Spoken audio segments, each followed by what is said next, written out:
अगर आप भी 2000 ग्राफ्स लगवा के 3000 ग्राफ जितनी डेंसिटी लाना चाहते हो तो आज की वीडियो सिर्फ आप लोगों के लिए ही होने वाली है। अगर आप अपना हेयर ट्रांसप्लांट एक ऐसी टेक्निक से करवाना चाहते हो जिसमें आपके लिमिटेड ग्राफ्ट का इस्तेमाल हो और आपकी डेंसिटी भी ज्यादा आ जाए, ऊपर से आपकी जो हेयर लाइन आए वो भी काफी ज्यादा नेचुरल आए, तो आज की वीडियो आप लोगों के लिए ही होने वाली है। वैसे तो हमने इंटरलॉकिंग टेक्निक के बारे में पहले भी काफी बार बात करी है और आपको बताया है कि कैसे इंटरलॉकिंग टेक्निक से कम ग्राफ्ट्स का यूज करके ज्यादा डेंसिटी आना पॉसिबल हो पाता है। बट आज इस चीज को अच्छे से समझने के लिए हम दो लोगों की हेयर ट्रांसप्लांट की जर्नी को देखने वाले हैं जिन्होंने अपना ट्रांसप्लांट डिफरेंट टेक्निक से करवाया था। बट आज इस चीज को अच्छे से समझने के लिए हम दो लोगों की हेयर ट्रांसप्लांट की जर्नी को देखने वाले हैं जिन्होंने सेम नंबर ऑफ ग्राफ्ट्स लगवाए थे बट दोनों ने डिफरेंट टेक्निक से अपना ट्रांसप्लांट करवाया था, और जिस वजह से डिफरेंट टेक्निक की होने की वजह से उनकी डेंसिटी में भी काफी ज्यादा डिफरेंस आया। तो आज की वीडियो स्पेशली उन सभी लोगों के लिए होने वाली है जो कि अपना हेयर ट्रांसप्लांट करवाने का प्लान कर रहे हैं और एक ऐसी टेक्निक से ट्रांसप्लांट करवाना चाहते हैं जिस टेक्निक में लिमिटेड डोनर एरिया का यूज करके आप ज्यादा डेंसिटी ला सकते हो। तो वीडियो को आप स्टार्टिंग से लेकर एंड तक जरूर देखिएगा। दोस्तों वीडियो की तरफ बढ़ते हैं, लेकिन सबसे पहले अगर आप अपना हेयर ट्रांसप्लांट करवाने का प्लान कर रहे हो और आप अभी भी कंफ्यूज हो कि आपको कितने ग्राफ लगेंगे, आपके ट्रांसप्लांट में खर्चा कितना आएगा, आपको ट्रांसप्लांट करवाना चाहिए भी कि नहीं, और आप भी हेयर ट्रांसप्लांट से रिलेटेड इन्फॉर्मेशन सर्च कर रहे हो, तो आप हमारी वेबसाइट besthairweb.com पर विजिट कर सकते हो। वहां पे आपको ट्रांसप्लांट से रिलेटेड सारी की सारी इन्फॉर्मेशन मिल जाएगी और आप भी अपना ट्रांसप्लांट 100% सक्सेसफुली करवा पाओगे जैसे कि लाखों लोग करवा चुके हैं। नीचे मैंने डिस्क्रिप्शन में लिंक दिया हुआ है वेबसाइट का, आप वहां पे जाकर हमसे कॉन्टैक्ट कर सकते हो।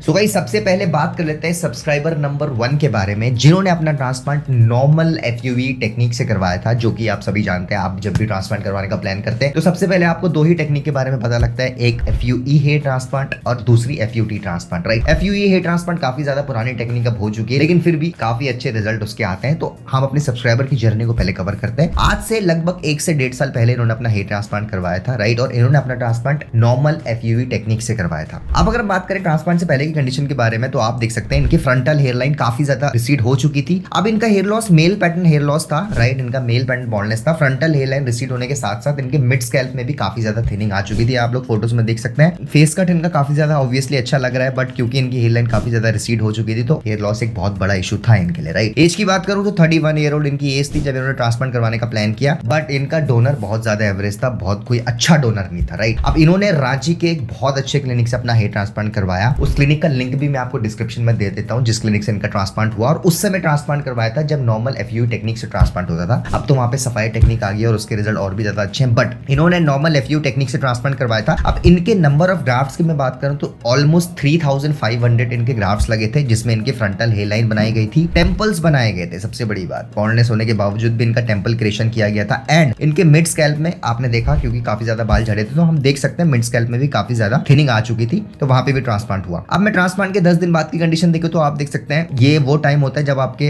ब्लड क्लॉट्स होते हैं ना, बहुत लोगों के 10 दिन में ही निकल जाते हैं। वैसे तो 14 से 15 दिन में सबका निकलता है ऑन एन एवरेज सारे ब्लड क्लॉट्स, बट कुछ लोगों के 7, 8, 10, 7 दिन में तो खैर निकालने चाहिए ही नहीं, 9-10 दिनों में कुछ लोगों के निकल जाते हैं blood clots, but it is recommended कि आप ब्लड क्लॉट्स को कम से कम 13 से 14 दिन में ही निकालें, वो ज्यादा अच्छा रहता है, राइट। ये कंडीशन आप देख सकते हैं ब्लड क्लॉट्स निकलने के बाद की है, और आप देख सकते हैं अब जो डेंसिटी आपको विजिबल होती है जब आपका हेड वॉश फाइनल हो जाता है, और उस समय जो आपको डेंसिटी विजिबल होती है ना, वही आपकी डेंसिटी आने वाली है जब आपका रिजल्ट आएगा, राइट। अगर आपके जितने ग्राफ्स लगाए गए हैं उतने ग्राफ्ट सर्वाइव कर पाए। कई लोग आजकल गारंटी देते हैं ना कि अगर हेयर ट्रांसप्लांट का रिजल्ट आपका 15 दिन में नहीं आया तो पैसे वापस। 15 दिन में आप कैसे पता लगा सकते हो ट्रांसप्लांट का रिजल्ट आना है कि नहीं, राइट। हो सकता है जो ग्राफ्ट आपको 15 दिन बाद दिख रहे हैं, यू नो, हेड वॉश के बाद, वो ग्राफ्ट ग्रो ही ना करे, वो डैमेज हो। इसीलिए 15 दिन वाले ट्रांसप्लांट की गारंटी को आप हमेशा अवॉइड ही करिए। एग्जैक्ट रिजल्ट की अगर कोई 1 साल की गारंटी दे रहा है, आपकी 1 साल भर बाद आपका रिजल्ट नहीं आया तो पैसे वापस, उसको कंसिडर करिए। वैसे तो ट्रांसप्लांट में गारंटी नाम की चीज होनी नहीं चाहिए, इट्स अ मेडिकल प्रोसीजर। फिलहाल बैक टू द पेशेंट, अगर मैं इनके लगभग 6 महीने का रिजल्ट देखूं, 3000 ग्राफ लगवाए थे, नॉर्मल एफयूई टेक्निक से ट्रांसप्लांट हुआ था, और 3000 ग्राफ लगवाने के बावजूद भी जो उनका 6 महीने का रिजल्ट है आप लोग देख सकते हैं, बहुत अच्छा रिजल्ट है। बहुत सारे क्लिनिक्स बहुत अच्छी टेक्निक से भी ऐसा रिजल्ट नहीं दे पाते जो इनका सिर्फ 6 महीने में नॉर्मल एफयूई टेक्निक से आ गया। आप देख सकते हैं फ्रंटल हेयर लाइन काफी ज्यादा नेचुरल लग रही है। डेंसिटी की हम आगे जाके बात करेंगे। अगर मैं बात करूं नेचुरल हेयर लाइन की तो आप देख सकते हैं नॉर्मल एफयूई टेक्निक होने के बावजूद भी आप इनकी हेयर लाइन देख सकते हैं काफी ज्यादा नेचुरल आई है। ठीक है, डेंसिटी ऑब्वियसली काफी ज्यादा अच्छी लग रही है और बॉल्डनेस इनका फ्रंट से लेके बैक तक था जो कि अच्छे से कवर हो चुका है। राइट, अब मैं आपको एक और चीज बता दूं, अगर आप एक अच्छे क्लिनिक से ट्रांसप्लांट करवाते हो, नॉर्मल एफयू टेक्निक से भी ट्रांसप्लांट करवाते हो, तो आपका रिजल्ट 100% अच्छा आने वाला है। अगर आपका बजट ऑब्वियसली ज्यादा नहीं और आप सोच रहे हो कि मैं नॉर्मल एफयू टेक्निक से ट्रांसप्लांट करवा रहा हूं एक अच्छे क्लिनिक से, तो हो सकता है मेरा रिजल्ट अच्छा ना है। Is a perfect example. आप देख सकते हैं नॉर्मल एफयू टेक्निक से करवाया और आप देख सकते हैं कितना अच्छा रिजल्ट आया।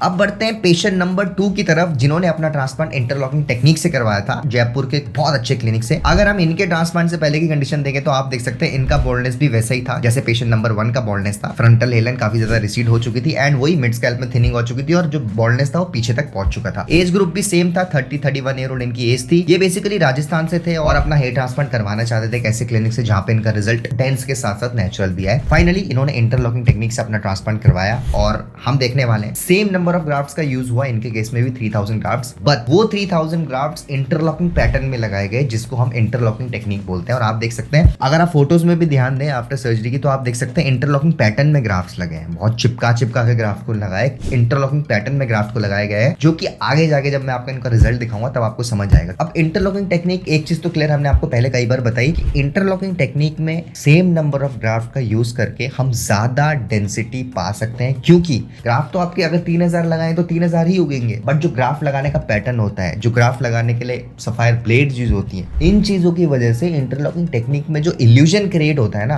रिजल्ट का, वो ज्यादा डेंस होता है as compare to normal other techniques. Right, मैं इनकी बात करूं, इंटरलॉकिंग टेक्निक से ट्रांसप्लांट हुआ था। राइट, कॉस्टिंग की मैं बात करूं तो इंटरलॉकिंग टेक्निक का कॉस्ट ज्यादा नहीं है, 20-25 रुपए पर ग्राफ कॉस्टिंग होती है और ऑब्वियसली बहुत कम क्लिनिक्स में इंटरलॉकिंग ट्रांसप्लांट होता है। बट अगर मैं इनकी बात करूं, चाहते तो ज्यादा ग्राफ्ट भी निकलवा सकते थे पीछे से, बट क्योंकि इनको फ्यूचर के लिए भी सोचना था तो लिमिटेड ग्राफ्ट का एक्सट्रैक्शन ही एक अच्छा ऑप्शन था। राइट, देखो अगर आप एक अनएक्सपीरियंस क्लिनिक में जाते हो ना, वो आपको डेंसिटी ज्यादा देने के लिए आपके ज्यादा ग्राफ पीछे से निकाल देंगे, उससे होगा कुछ नहीं, आपकी डेंसिटी अच्छी आ भी जाएगी। बट अगर आपको सपोज 10 साल बाद दोबारा ट्रांसप्लांट करवाना पड़े अपने पीछे वाले बालों के लिए, तब आपके पास डोनर एरिया अवेलेबल नहीं होगा, क्योंकि आपका पहले ही सेशन में बहुत ज्यादा ओवर एक्सट्रैक्शन हो चुका है। इसीलिए हम हमेशा अपनी वीडियोस में क्या बताते हैं बार बार कि आप ग्राफ्ट का एक्सट्रैक्शन लिमिटेड ग्राफ्ट ही आप कोशिश करो। अगर आपका पहला ट्रांसप्लांट हो रहा है ना, तो आपकी प्रायोरिटी ये होनी चाहिए कि मेरे को लिमिटेड ग्राफ्ट ही निकलवाने हैं। अगर कोई क्लिनिक आपको ऑफर दे रहा है ना कि मैं आपको सेम पैकेज में ज्यादा ग्राफ्स दे दूंगा, उसको अवॉइड करो। भाई हमें ज्यादा ग्राफ लगाने ही नहीं है ना, जब हमें कम ग्राफ लगा के वो एरिया कवर हो रहा है तो मैं ज्यादा ग्राफ्ट क्यों लगवाऊं। राइट, काफी क्लिनिक ऐसा भी करते हैं कि आपको ज्यादा ग्राफ्ट का पैकेज दे देते हैं और कुछ पेशेंट इसमें कंफ्यूज हो जाते हैं, उनको लगता है ये अच्छा ऑप्शन है कि मेरे को ज्यादा ग्राफ्ट मिल रहा है कम पैकेज में। आपको ज्यादा ग्राफ्ट निकलवाने ही क्यों है? फ्यूचर में अगर आपको दोबारा जरूरत पड़ी तो कहां से ग्राफ्ट लाओगे? वापस थोड़ी मांगोगे क्लिनिक से कि मैंने उस दिन दिए थे आप मुझे वापस कर दो ग्राफ्ट लगाने के लिए। एक बार ग्राफ्ट निकल गए तो निकल गए। राइट, तो इसीलिए इंटरलॉकिंग टेक्निक आई। इंटरलॉकिंग टेक्निक इतनी ज्यादा वायरल हुई क्योंकि इसमें आप लिमिटेड ग्राफ्ट का यूज करके ज्यादा डेंसिटी पा सकते थे। राइट, अगर मैं इन्हीं की बात करूं ट्रांसप्लांट के सिर्फ 6 महीने बाद की, तो आप देख सकते हैं सिर्फ 6 महीने में 3000 ग्राफ्ट इनके लगाए थे। 3000 ग्राफ्ट लगाने के बाद सिर्फ 6 महीने में बहुत ही अच्छा इनका रिजल्ट आया है। No doubt interlocking technique density के लिए फेमस है, बट डेंसिटी के साथ साथ अगर मैं हेयरलाइन की बात करूं तो आप हेयरलाइन भी इनकी देखिए, इनकी हेयरलाइन भी बहुत ज्यादा नेचुरल आई है। ठीक है, इनकी हेयरलाइन अननेचुरली लग रही है। आप इनकी हेयरलाइन की तरफ भी ध्यान दे तो बहुत ज्यादा नेचुरल हेयरलाइन है।